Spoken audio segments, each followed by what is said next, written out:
My family called me the useless one. Then I built a tech company worth millions. Hopeless dreamer, always chasing clouds, my uncle scoffed. His words sliced through the quiet hum of the backyard BBQ, drawing glances from cousins who quickly returned to their burgers and beers. I stood frozen, clutching the award plaque I had brought to share. Best Emerging Innovator Pacific Northwest Tech Conference. But under their gaze, it felt more like a child's participation ribbon. My name is Jenna Raynor, and at age 34, I've spent most of my life hearing versions of that phrase. Growing up in Spokane, Washington, under the ever-present glow of my cousin Eric's spotlight, was like shouting into a canyon and hearing nothing back. Eric, the Ivy League graduate and rising corporate star, was their pride. His every move sparked applause. My efforts? Dismissed as hobbies, distractions, cute attempts at success. Uncle Mike, I wanted to share some news about the app launch. I tried, voice tight. Jenna, enough, he sighed, as if I were a telemarketer calling during dinner. Eric just closed a partnership with Tesla. Can we talk about real achievements for a second? My mother looked at her feet. Aunt Diane smiled in that pitying way, patting my arm. You were always great with arts and crafts, sweetheart. Remember that glitter phase you went through? Glitter phase? She meant my wearable neurotech prototypes. My startup, Synapse Loop, had gone from scrappy basement tinkering to a team of 7 engineers. But to them, I was still the girl with pipe cleaners and glue. I stepped away from the patio and into the kitchen where I pulled out my phone. A text from Avi, my co-founder, lit up the screen. EAC pitch locked for Friday. They're flying up from San Francisco. I typed back. Not telling the family, they wouldn't get it. What I didn't say, they never would, until they had no choice. I took a breath, returned to the table, and nodded through another round of Eric worship. But behind my polite smile, something hardened. They saw a daydreamer. They had no idea I was about to close a $4,200,000 funding round and take Synapse Loop national. Let them laugh. They'd remember this day. But next time, I wouldn't be sitting on the sidelines. It'd be the headline. Now, we occupied nearly half a floor in a renovated textile warehouse turned startup hub on the east side of Spokane. 15 employees, most of them recent grads or scrappy engineers like I used to be, were huddled over terminals, tweaking code and optimizing our neural feedback models. Avi looked up from his dual monitors as I walked in. He didn't need to ask. Family BBQ blues again, he said, handing me a coffee before I even reached my desk. Same script, different day, I muttered, taking a grateful sip. Eric just landed some cross-branding deal with Tesla and suddenly he's the second coming of Steve Jobs. Avi smirked. And we're just reshaping the future of predictive cognition. No big deal. I laughed quietly. That was Avi, grounded, brilliant, and unfazed by noise. He understood not just the tech, but the ache that came from constantly being underestimated. The pitch is locked in for Thursday, he added. Redcrest Capital wants to see the beta demo of Neural Track. If it goes well, when it goes well, I corrected. We'll have the runway to expand west, maybe even edge out Neuron Core in Q4. Neuron Core, our biggest rival, older, bigger, and funded by the very firm that rejected my resume 4 years ago. Their CEO had glanced at my portfolio and said, maybe UX design is more your lane? That email was still pinned in a folder on my laptop. Back home, I had other reminders. My cousin Eric's face beamed from framed magazine covers. His Stanford MBA thesis was proudly displayed on the bookshelf. My degrees, my patent certifications, probably in a drawer somewhere, if not recycled by accident. When I got accepted into a DARPA-adjacent AI internship in college, my uncle shrugged and asked, "Is that even paid?" When I made the dean's list twice in a row, my mom said, "Well, someone has to bring up the average." Eventually, I just stopped sharing. I hoarded my wins like secrets. I poured myself into Synapse Loop, maxed out credit cards, skipped holidays, and coded through birthdays, building something that couldn't be dismissed. Now, I stood in the conference room at Redcrest Capital, blazer stiff at the shoulders, underlighting just a bit too white. I glanced at Avi. He nodded once. We'd rehearsed this pitch a dozen times, but never with $5 million on the line. I took a breath and began, pointing to the display. As you can see from our performance data, Synapse Loop's algorithm has consistently outpaced current market prediction tools by over 27%. Their pens started moving, my voice grew steadier. This time they were listening. Gregory Redmond, the silver-haired founder of Redcrest Capital, leaned forward, steepling his fingers as he looked at me intently. And your competitors? How does Neuron Core's new suite compare? I'd expected this. Neuron Core is still relying on static behavior modeling based on historical datasets, I said smoothly. Synapse Loop tracks real-time neural engagement and emotional response patterns. I paused, letting the weight of that sink in. Simply put, they can tell you what a customer did yesterday. We can tell you what they'll do tomorrow. The energy in the room shifted instantly. Chairs creaked, pens paused, a few exchanged glances. This was it. The turning point I'd been preparing for, grinding toward, obsessing over, for 3 years. 2 hours later, Avi and I stood in the sleek marble lobby of Redcrest's downtown tower, dazed. They want to lead the round, he said, almost whispering. $90 million valuation. He turned to me, disbelief still in his voice. Jenna, we did it. I nodded slowly, still suspended in the afterglow of the moment. We need to alert legal, and the team, press, the patent advisor. My phone buzzed. Bung. For a heartbeat, I considered letting it ring, but some part of me, the dutiful daughter I hadn't quite shaken, picked up. Hi, Mom. Sweetheart, just a reminder, your uncle's retirement party is next Sunday. The whole family's coming. It'd look strange if you weren't there. You know how people talk. I'll be there. Oh, and Eric has some exciting news to share. He's being promoted to VP at the firm. You know, the one that does consulting for Amazon? Isn't that wonderful? A beat. Maybe you could bring those lemon cookies you used to make. Everyone loved those. I blinked, momentarily speechless. In one room, I had just negotiated the deal of my life, one that would put Synapse Loop on the global tech map. In the next, I was being reminded to bring cookies. For Eric.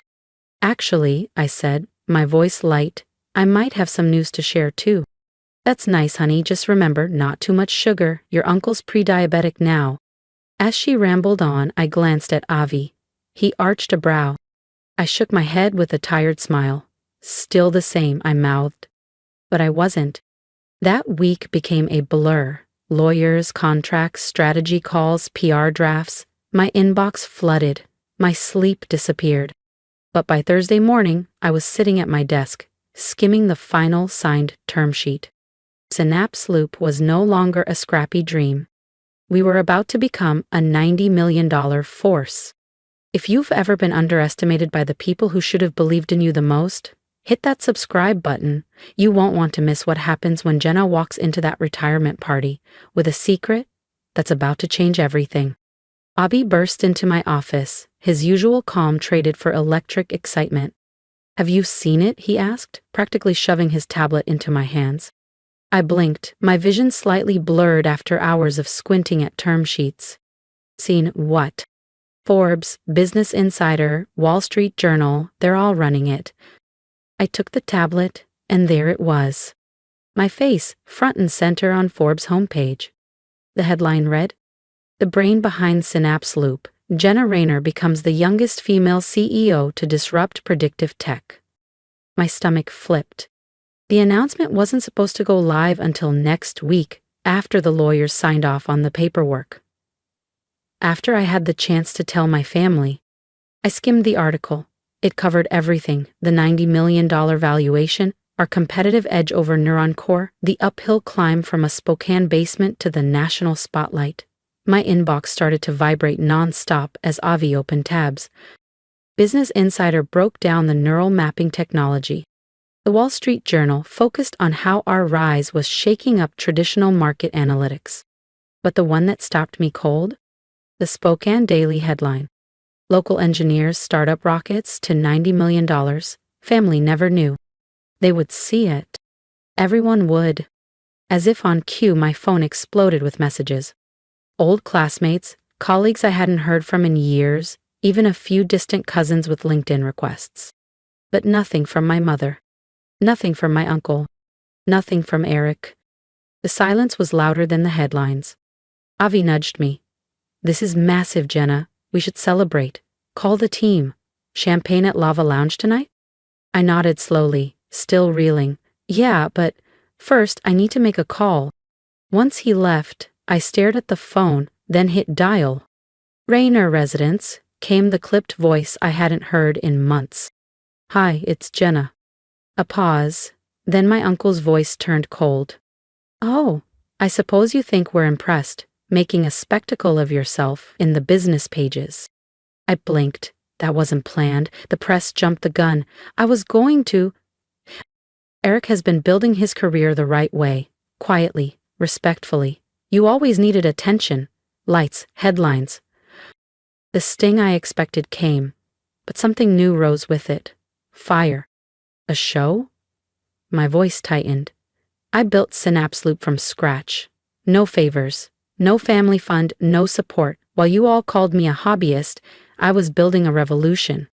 There was silence. "Congratulations," he said flatly. "We'll see how long it lasts before it crashes back to reality." I gripped the phone tighter.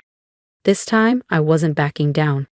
"The reality," I said, my voice steady, "is that I'm now the CEO of a $90 million company that's disrupting an entire industry.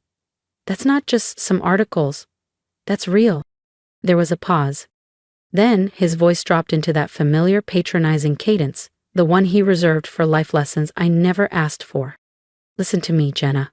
This tech wave you're riding, it'll crash. They always do. Eric's built something real, steady. You should take notes." I closed my eyes, exhaustion sweeping over me, not from the work, but from this endless, dismissive refrain. "I have to go," I said. "I'll see you at the retirement party on Sunday." "Jenna," he started, but I ended the call before he could finish. I sat in silence for a moment, then reached for my laptop. If they couldn't recognize my worth with their words, they'd see it in results. Loud and clear. Sunday came bright and warm, the kind of early summer day that made everything feel cinematic. I hadn't called again after that last conversation. I didn't need to. The headlines had done plenty of talking for me. In the days leading up to the party, the story had exploded. Synapse Loop had been featured on CNBC. The local paper ran a full Sunday spread. I'd even been invited to speak at an upcoming tech symposium in San Francisco. Now I sat parked outside my uncle's suburban home, watching familiar faces stream through the white picket gate. Family friends, retirees from his firm, relatives who'd spent years watching me from the sidelines.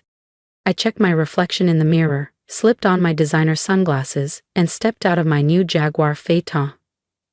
Sleek, red, and roaring like a declaration. The engine alone turned heads. From the passenger seat, I grabbed a small, elegantly wrapped gift box and closed the door with a satisfying click. "Is that Jenna?" I heard someone murmur. Cousin Nate, the car guy, paused mid-sentence, eyes wide. I tossed him the keys. "Mind parking it for me?" I smiled. "Driveway's packed." "This is the V8, isn't it?" he breathed, like I'd handed him a holy relic. "Fully loaded, carbon trim, custom finish, be gentle." As I walked toward the backyard, heads turned, conversations paused.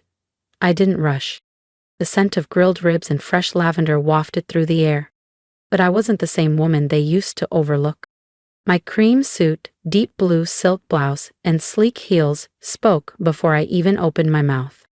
My mother spotted me first, her smile faltering as she took in the transformation. "Jenna," she said slowly, "you look different." "Thank you," I said, brushing a kiss on her cheek.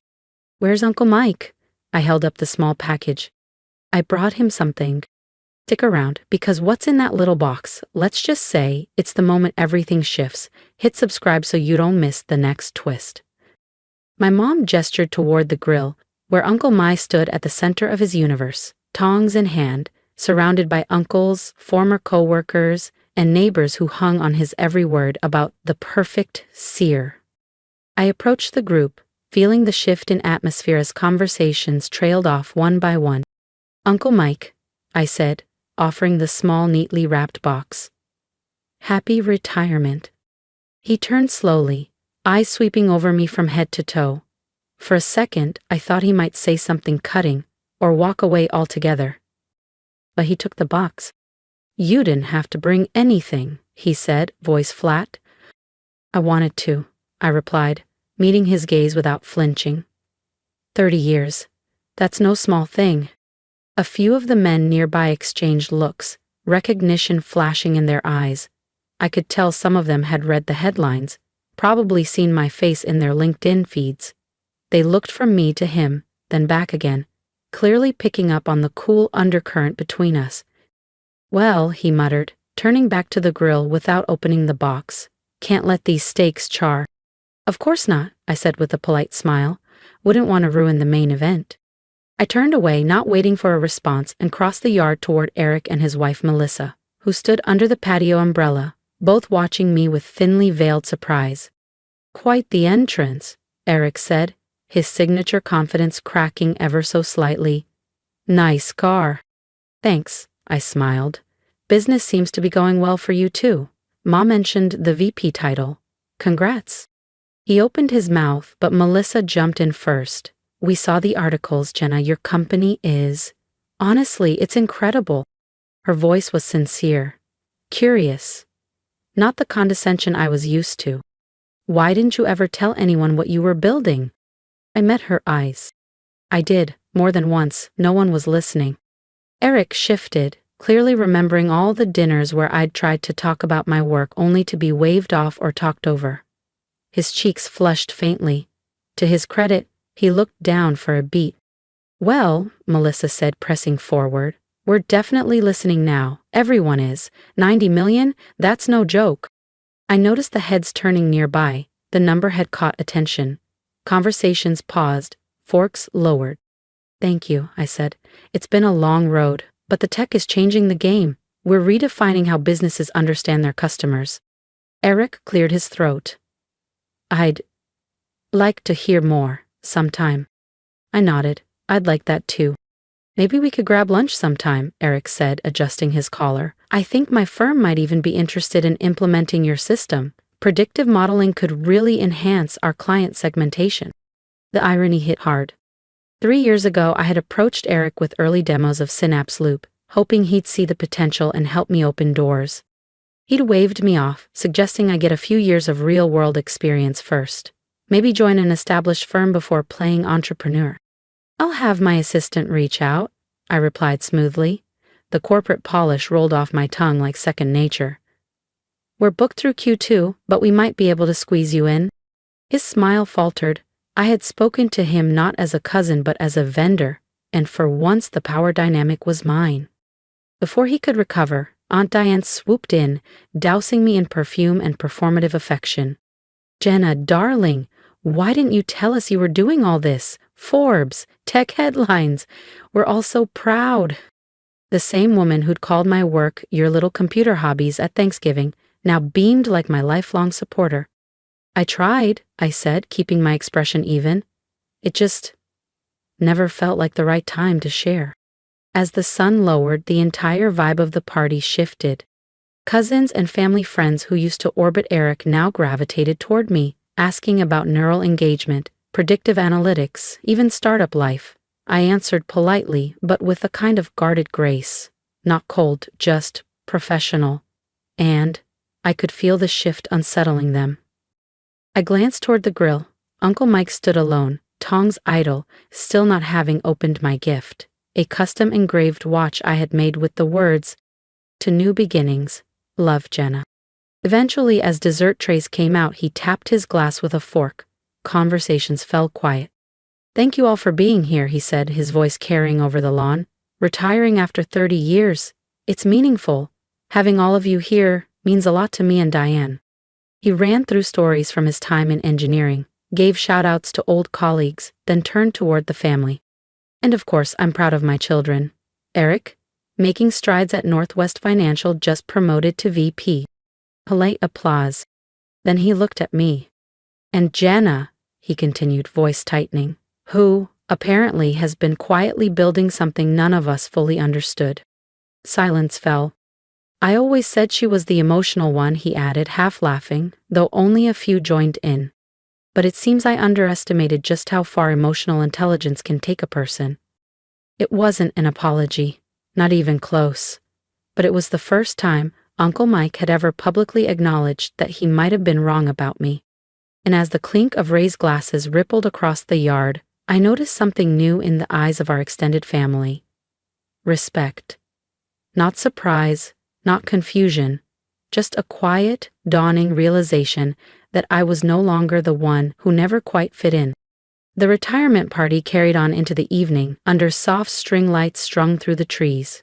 Conversations buzzed, laughter echoed off the patio walls, and I moved between groups with ease. For the first time at a family gathering, I didn't feel like a background character.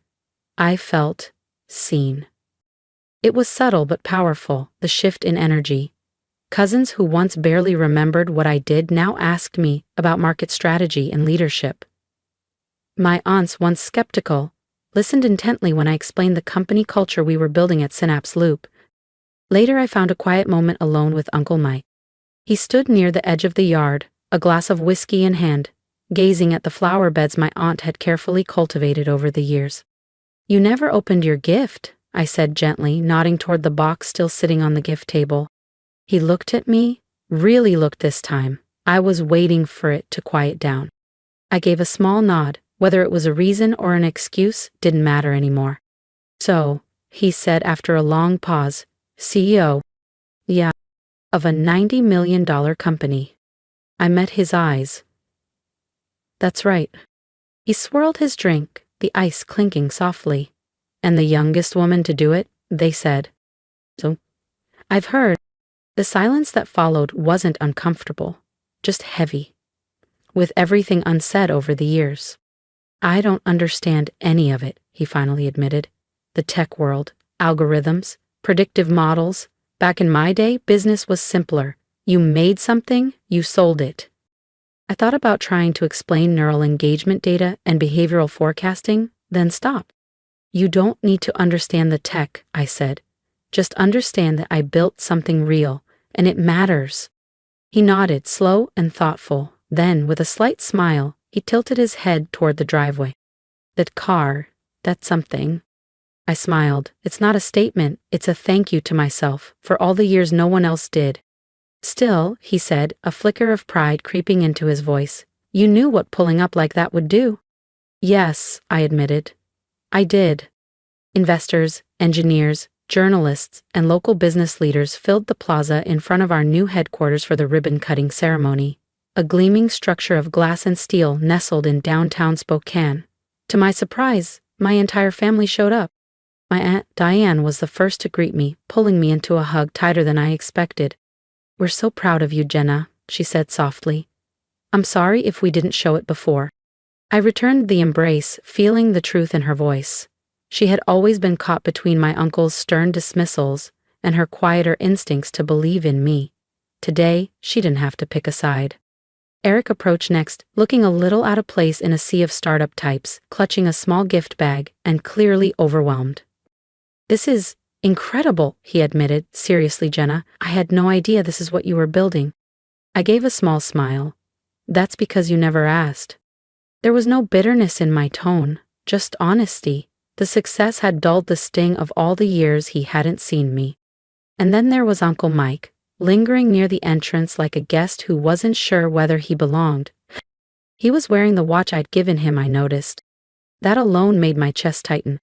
I walked toward him, aware of the cameras clicking, the team watching. The CEO in her element. "Thanks for coming," I said. He nodded. "Wouldn't have missed it." We could have left it there, that would have been enough, but I needed to say one more thing, not for revenge, but for closure. "You know," I began, "all those times you said I was too emotional or not CEO material, it hurt." His expression shifted. Pride? Guilt? Something deeper. "But it pushed me too," I continued, "to prove you wrong." He met my gaze. "Well, you certainly did that." "Yes," I said, "I did." And just like that, standing in front of the company I had built from nothing, the logo shining behind us, I felt something release inside me. I didn't need his approval anymore. Because I had my own. I was Jenna Raynor, CEO of Synapse Loop. Visionary, builder, the architect of my future. And no one would ever call me just emotional again. If you've made it this far, thank you, truly. You've just walked with me through years of being overlooked, dismissed, and underestimated, only to come out the other side as the CEO of a $90 million company built from scratch. And if my story resonates with you, if you've ever been made to feel small in rooms where you should have been seen, then I hope you know you're not alone. I wasn't the smartest person in every room. I have the most connections. What I had was belief in something bigger than myself, and the willingness to keep building even when no one clapped. If that sounds like you, drop a comment, tell me what you're building, tell me who didn't believe in you, and tell me how you're proving them wrong, not out of spite, but out of self-respect. Because I want this space to be more than just a story. I want it to be a spark. Let me tell you something I wish I had heard sooner. You don't need permission to dream big. You don't need validation to start. And you certainly don't need anyone's approval to be powerful. For years I kept my head down, hoping one day they'd notice. My family, my peers, the industry. But here's what I learned the hard way. Waiting to be noticed is a trap. The real shift happened when I stopped trying to fit their mold and started honoring mine, the emotional one, the craft girl, the hobbyist. I took every label they tried to use against me and turned it into fuel. And now, those same people sit in my boardroom asking for partnership. That's not revenge, that's growth. So here's my ask. If my story moved you, if it reminded you of your own quiet strength, then hit subscribe. Not just because it helps the channel, but because every time you do, you're saying yes to more stories like this being told. You're saying yes to grit and resilience and the kind of success that doesn't come pre-approved. And leave a comment. I read them. I want to hear how you overcame or how you're still in the middle of it, because sometimes just knowing that someone else gets it, that can keep you going another day. And if you're still building, still working in silence, while the world sleeps on you, keep going. Please. Don't wait for them to clap. Clap for yourself. Start small. Start scared. Start anyway. That's what I did. And if I can do it, so can you. I'm Jenna Raynor. I'm the CEO of Synapse Loop. But before any of that, I was just a girl with an idea, and a whole lot of people telling me I wasn't enough. Now I know better. And I hope after hearing this, you do too. We're just getting started.